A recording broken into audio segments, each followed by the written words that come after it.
Hi everybody and welcome back to Lost Genre Reddit Stories. This post is from the subreddit Am I Overreacting and it's by user Jesus what the F man? Am I overreacting? Girlfriend, female 26, broke up with me because I, male 24, forgot her birthday. I've been dating Valerie for about 2 years. We got together through a dating app in mid-January of 2024 and have been inseparable ever since. Even when we had to spend weeks apart because of school, it always felt like we were going through everything side by side. Never argued once. Every serious talk was as communicative and productive as I've ever experienced. She wasn't just the girl I loved, but arguably, more important to me, the best friend I ever made. I haven't been able to see her yet in 2026 because I got into a pretty serious car accident. I'm ultimately fine, but let's just say I'm gonna be doing physical therapy for the next couple months. This obviously threw a wrench into a lot of our plans, meaning she would need to be the one making a trip from her campus all the way to where I live, which is about a 4-hour round trip. She told me her New Year's resolution was to cut back on screen time. I thought it was a great idea. So I asked her if it'd be cool if instead of texting, I give her a call a few times a day. She said that was totally fine, at least I thought. It was going extremely well. It continued like that for a while. Then it was her birthday, so I called her right when I woke up, around 10 a.m., to wish her happy birthday. However, she was at work, which I expected, so I left her a lengthy voicemail starting with "Happy birthday" and then devolving into pretty much detailing the crap we usually talk about. Now, here's where I think I effed up. I've never left her a voicemail before, so maybe she didn't know to expect it, and the voicemail cut off at the end and I didn't get to end it. So maybe it's possible it didn't go through? But regardless, at around 2 p.m., she messaged me asking to break up. Actually, more like telling me we were broken up. She said that she was willing to talk about it over the phone, but decided it wasn't worth it since I forgot her birthday, leading her to dumping me over text. Now, don't get me wrong, me forgetting her birthday wasn't the reason she broke up with me. In fact, she cited her mental health as a reason she needed to back up and end the relationship, which is entirely valid. I accept her decision. It just kills me inside that I didn't get to have a talk with her for a reason that wasn't even accurate. I have no idea why she didn't see or get my voicemail, but I'm hating myself just wishing I had texted her happy birthday instead. I only wanted to respect her wish to be on her phone less. This may be entitled of me to expect, but I'd want my long-term partner to at least talk with me instead of blocking me after an "it's not you, it's me." But if she really did think I forgot her birthday, then I don't know. Maybe there's a valid reason? The only thing is everything before this was absolutely fine. When I say there was nothing building up that made me expect this, I mean there's absolutely nothing that could have made me think there was an underlying issue. She never communicated anything, which is atypical for us, and she would always come to me and talk if there was an issue. My brother recently got married and it made us want to have a talk around that time about what we both expect from this relationship, whether or not she'd want to get married, whether that's a possibility for this relationship, etc. You know, normal crap to bring up this far into a relationship. And the weirdest part is that it went really well. It was one of the most healthy and constructive decisions and spanned at least an hour, accumulating in us being on the same page about marriage, even if it would be a ways down the road. I genuinely don't understand how it went from us legitimately coming to the conclusion that we'd want to be married to each other someday to a breakup over text so soon. She said I didn't do anything wrong, but I can't help but feel guilty that I didn't earn that talk with her, and it kills me inside that she thinks I would forget her birthday. I can accept ending our relationship, but the manner in which she did it and the reason why she did it that way, I can't help but feel like I need her to know that I would never forget something like that and hurt her in that way. But disrespecting her space over what is essentially a misunderstanding feels wrong, even if I give it time. Actually, I did wish you happy birthday. It's irrelevant all things considered. I still really care about her and want her to be well, and I'm obviously not going to blow up her phone or give her crap. So am I overreacting for feeling hurt that she would end a long-term relationship over text? No, OP, I don't think you're overreacting. I think it's absolutely real and valid to be hurt about somebody ending a 2-year relationship where you guys had discussed marriage, future plans, and all that over text using the excuse of you forgot my birthday, but it's really mental health issues. Maybe you guys just didn't really communicate like you thought you did, or maybe you were the one properly communicating and she was just holding everything back and just saying yes to everything you were saying. The only thing I would say you could do is maybe just send her an email. Not asking to get back together or anything like that, but actually expressing what you've expressed in this post. That you really care about her, that you wish her well, that you didn't forget her birthday, and that you wished she'd given you an opportunity to talk about it. And even though it's gonna hurt like hell, you'd need to start moving on if she doesn't want anything to do with you. And what do you guys think? Let me know in the comment section, and now let's check out the community comments. AbleTrack3680 says, not overreacting. There's zero reason to break up with someone over text, especially without reason. A year is a long relationship and usually means serious business. I'm sorry you weren't able to get your closure that you deserved. We will never know her real reason for ending things, but if anything, it shows more about her character than you. You didn't do anything wrong. Maybe she did get the voicemail, maybe she didn't. You can't change the past, only move forward. Keep your head up, King. Key Variation 5453 says, the relationship probably wasn't as preachy keen for her as it seemed to you. And she used this as an excuse to break up. Like you said, she also cited mental health as a contributing factor to the breakup also. I can't imagine the pain you are feeling when you imagine and talk about building a life with someone and they treat you like this. But also, you do not deserve to be broken up with over text. She's not the one, unfortunately, and I hope that you find your soulmate. Not overreacting because your feelings are valid. Breakup texts suck.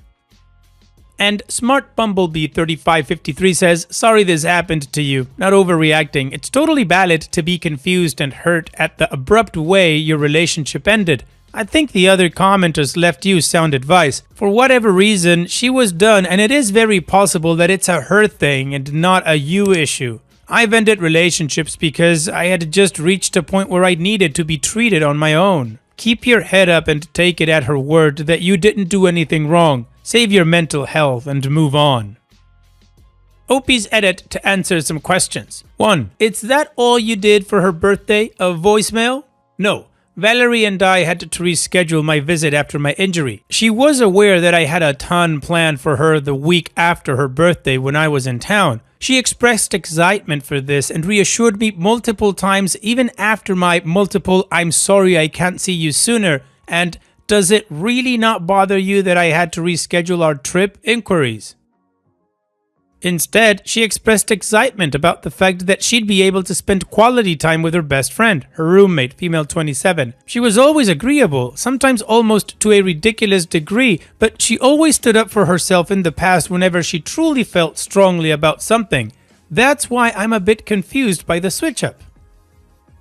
2. Since you knew you couldn't see her the day of, why didn't you deliver something, like flowers? Not only did I consider that, but I've even offered. She said she didn't want me to do that and that I should rest and save my money for medical bills after the accident and just give her the presents I already had prepared in person, since she preferred stuff like that to be when we're together. 3. Why not just text her afterwards just in case? Honestly, I wish I did. I was under the impression I shouldn't text her, since she stated that she doesn't like texting since making her resolution. She preferred calls. Consistently, I'd only really text her back when she felt comfortable initiating the conversation. It was how things were, and I had no reason to think they weren't okay. I understand it's my error for not following up, but when someone tells you something is okay and that's what they want, you trust them and that's what you're gonna do. That's what I did, at least. I had no reason to think twice about a voicemail going through and continued with my responsibilities because I know she has been super appreciative of most gestures in the past. This is the first time she ever contradicted herself like this. 4. Were there any signs that something else is going on? When I made this post, I probably would have said no, but now that I'm reading a few comments and considering a few ideas, it's definitely possible. Valerie has bipolar disorder and has been rash with decisions and assumptions in the past. However, she was always really good at catching herself in the moment and asking herself why she felt a certain way.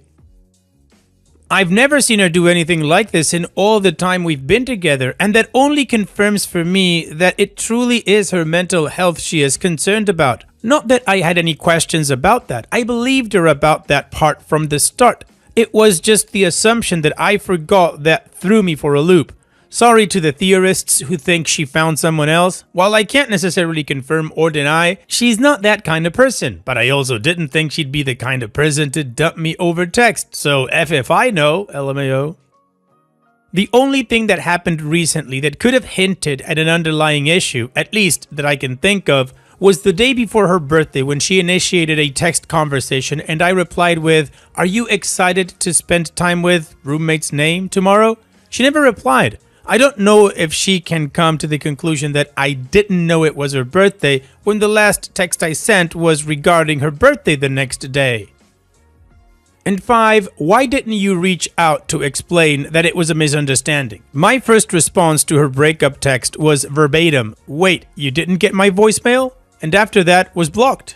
I don't know about you guys, and I'd hope not, but getting blocked doesn't mean you reach out further on a different platform. It's a firm no contact boundary that I would be crossing if I pressed further, whether if it's for a valid reason or not. That's all.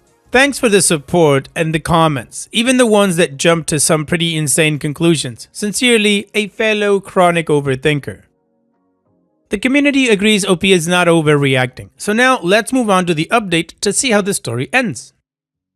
I think this next part requires some background. As I stated in the original post, she suffers from bipolar disorder and was taking incredible care of herself. She regularly went to therapy and was medicated. She was self-aware, cautious when expressing her feelings, and was incredibly honest at catching herself and acknowledging big feelings before acting on them. I always knew she had issues with doing so before we got together, but never went into detail about how bad it got because I never pressed the question. It felt private and I didn't want to pry. She only really vaguely mentioned offhand maybe a dozen times that she used to have some bad episodes. I was just proud because I know it's not easy to reach that level of stability. I was diagnosed with BPD when I was 15, and after a long battle finding the right therapists I practice cognitive and dialectical behavioral therapy with, I am happy to say it works. Though my journey of countless therapy groups and research, I'd learned about bipolar disorder and heard countless accounts of people who suffer from it. And while Valerie and I never really gushed about details regarding our past struggles, we bonded over those moments of feeling alone. As much as I know about bipolar, I don't know how it feels and I can't imagine what she must be going through. Around 3 p.m. today, I got a DM that I wasn't expecting from Alana, Valerie's roommate and best friend since they were in first grade. Here's the summary of the messages.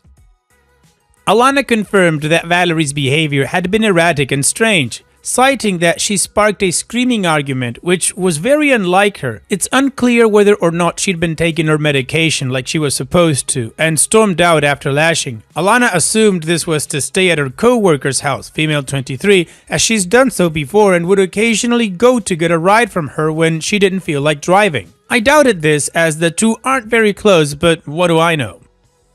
Alana initiated a FaceTime call to get our facts together and for support since the situation was stressing her out and her boyfriend, Brian, male 30, had just left for work. He works on a soundstage and is away from his phone for long periods of time. Valerie's mother, Mila, lives in her home country and there's a pretty significant time difference. So we called her at around 8 a.m. her time when she knew she'd be awake. It's also worth mentioning that Valerie never told Alana that she broke up with me, which I found really odd since the two tell each other everything. Putting aside my feelings about the fact that Valerie lied to me about receiving the voicemail, what's even stranger to me is that she wanted Alana to think everything was fine, lying to her as well and trying to convince her she and I were fine by showing her voicemail. So here's what happened during the call. Alana shared her perspective of events and how the argument occurred. Brian noticed Valerie was quiet, and being the kind dude he is, he asked her what was up. She sharply told him not to worry about her and he backed off. Valerie kept instigating though, telling him to mind his business and getting increasingly mad about the fact that everyone's always surveilling her. No idea where this came from, as Brian and Lana and I are all pretty good at respecting her space when she needs it. Brian especially. The guy has a bachelor's in psychology. I've spent a few nights out with him, and bro could pretty much get a violent drunk to apologize to everyone in the bar. However, I don't blame him for not analyzing further. He knew to back off because this was personal to him. I mean, it's his girlfriend's childhood best friend. Alana overheard and asked Valerie why she felt that way, and her reasoning wasn't consistent. At some points during her rant, she felt like she was being smothered, and at other points that feeling got as bad as "it's like I'm being watched." As Alana tried to calm her down, she lost it, calling Alana an overbearing "see you next Tuesday." Alana started to cry, and Brian stepped in and calmly told Val to back off because she was still attacking and screaming at Alana. She then used a few choice words I'm not going to repeat about his orientation, and even implied he was probably cheating on Alana with men. Absolutely effing not true. Brian again told her to stop, this time firmly, to which Val said something like, "Why? I don't have your permission to talk to her. She's my best friend." Brian retorted with, "Because you aren't treating her like it." This apparently sent Valerie over the edge, as that's when she started packing her crap and left in her car. I believe Alana, but I can't lie. I can't imagine mild-mannered Valerie acting like this. During all of our time together, she never once even hinted at behavior and feelings like this. It all feels so surreal. I was there on call when Alana called Mila and explained a cleaned-up version of events. Enough to get the point across that we were worried about her and had reasons to be worried about where she was. When Mila asked me if I noticed anything was wrong, I told her about the birthday situation and how she wasn't honest with either me or Alana about what happened and how she felt.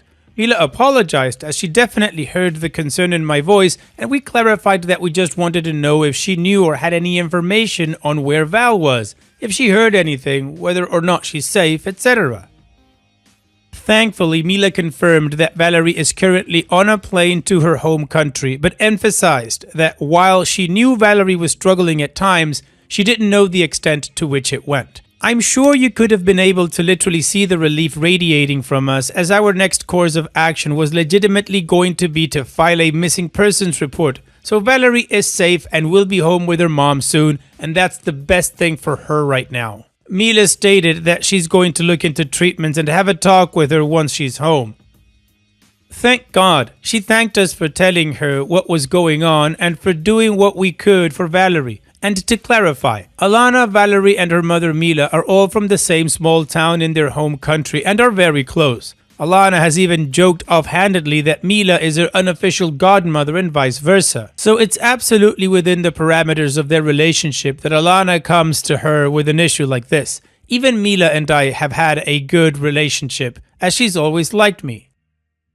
As I'm closing this post, I now have confirmation that Valerie is not only home but will be admitting herself into a behavioral health unit. As someone who has had to do the same in teenagehood, I'm honestly proud of her for making that choice because it's scary. I just hope that the conditions of the unit actually help her and aren't inhospitable. I don't know what the system is like over there, but I know the conditions in mental institutions here in America aren't necessarily good. Thank you for all your kind words and for keeping me sane during this whole ordeal. I really loved Valerie, and as much as it pains me that our relationship wasn't the bubbles and BS I was under the impression it was, it's more important that she takes these steps to return to a stable place and be happy. Val, if you're somehow reading this, we all care so deeply about you. You do whatever you need to be the best version of yourself. It's all we want for you, I promise. Good night, everyone. Well, OP, Valerie is definitely going through something, but the good thing is that she made the right choice to go home and get some help. So, on that note, here's wishing all of you the very best. Thanks so much for sharing, OP, and take care. And now, let's finish this video with a mood booster post. This post is from the subreddit Petty Revenge, and it's by user Gullible Volume 1849. I didn't fight with my neighbor, Mud did. There was a woman living next to my house. She had a big dog. Every morning, she used to let the dog loose near my side of the fence. Slowly, my plants started getting damaged. Soil everywhere, some flowers completely gone. At first, I thought maybe street dogs or kids, but one day I saw it clearly. Her dog was digging near my plants while she was standing there on the phone. I told her once, very politely. She said, "Dogs do these things," and laughed a little. After that, nothing changed. I fixed the plants again, put a small fence. Still, whenever her dog came out, somehow it ended up damaging my side. She never stopped it, so I stopped saying anything. Instead, I started watering my plants very early in the morning. Extra water. The ground near my fence stayed muddy for hours. After a few days, her dog came again. This time, it slipped in the mud and got fully dirty. She had to clean it, wash the floor, everything. This happened more than once. After that, she stopped bringing the dog near my side. My plants are fine now. I never said anything again. She also never laughed again. Fantastic, OP. Not only a great petty revenge, but also a mood modifier. Some people never learn until they find out. Thanks so much for sharing, OP. And that's it for today's video. Thank you so much for taking the time to watch it. Now, if you've gotten to this point in the video, I assume that you like these stories that I'm reading out. So here are a couple more that you might enjoy. And if you don't have any time to watch another story right now, save it for later. And also, don't forget to hit that subscribe button.